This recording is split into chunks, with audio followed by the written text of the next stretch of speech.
Hey, Brother Jim, you also have a story. Sorry, I'll just check my...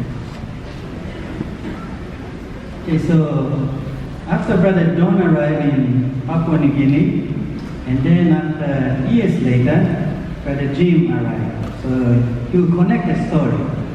So he's been to many parts, so we'll see. So after Brother Smith, after arriving, you were learning few languages, is that right?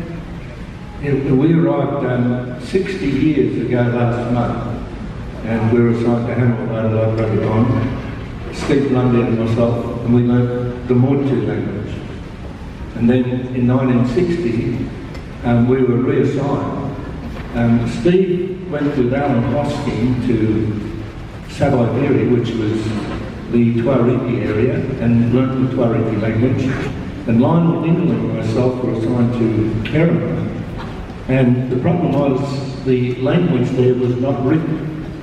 So we had to make up a dictionary and a grammar. And then for the Watchtower study on Sunday and the book study during the week, we get the little Olivetti typewriter out, type, and then hand out carbon copies for everyone. And that went on. It must have been hundreds of pages that we printed. We also translated songs into that language. So that was Kerala. Later on, I married in 1967, Margaret and I. Both of us went on travelling work. We did circuit and district work in Papua New Guinea, and then down in the Solomon Islands as well.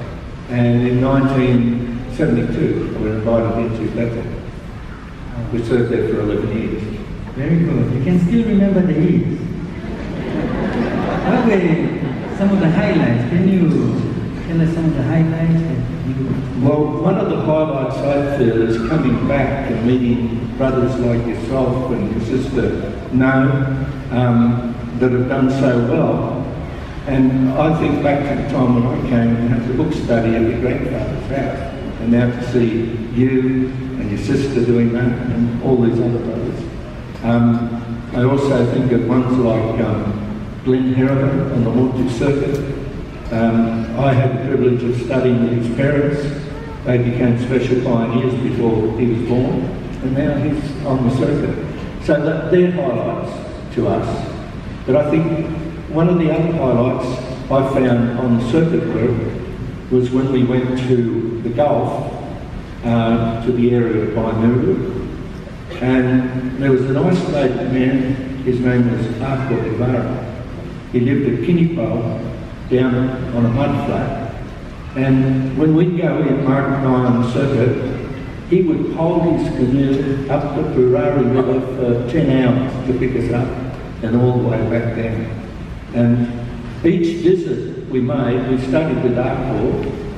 I studied with Arko, and Margaret studied with his daughter Rosa.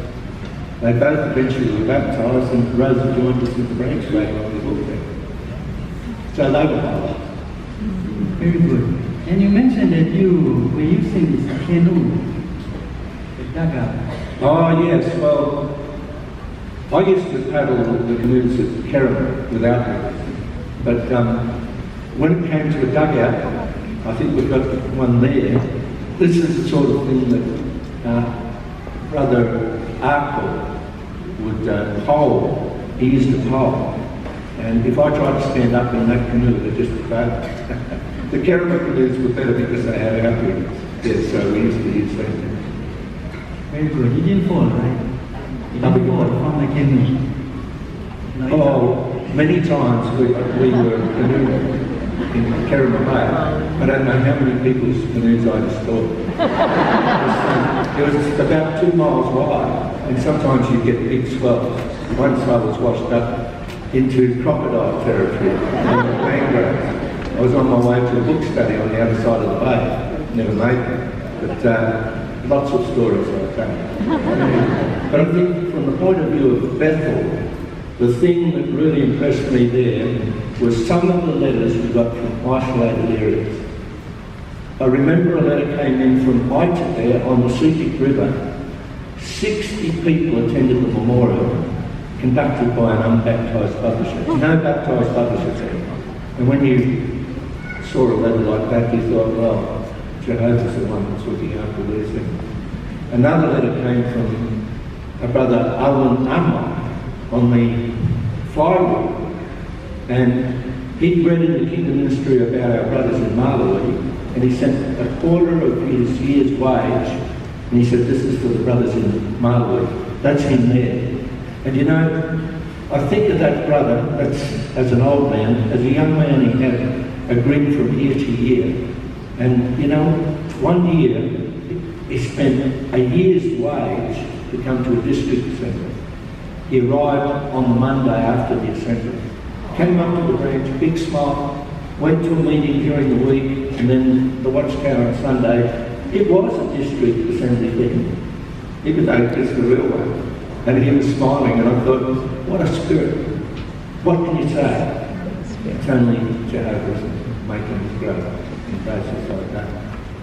And I think in Bethel, one of the other things was, in the travelling work, you never really had a study unless it was unusual, like a kiddie pot every time you visit. But in Bethel, we had the privilege of studying with people. And one study was with a barber. When I'd come in from the Gulf, I'd sit in his chair and witness him. And when we went into Bethel, I was able to start a study. He had 10 children, and he and his wife got baptised, 5 of the children, and now there's a congregation at Baraka.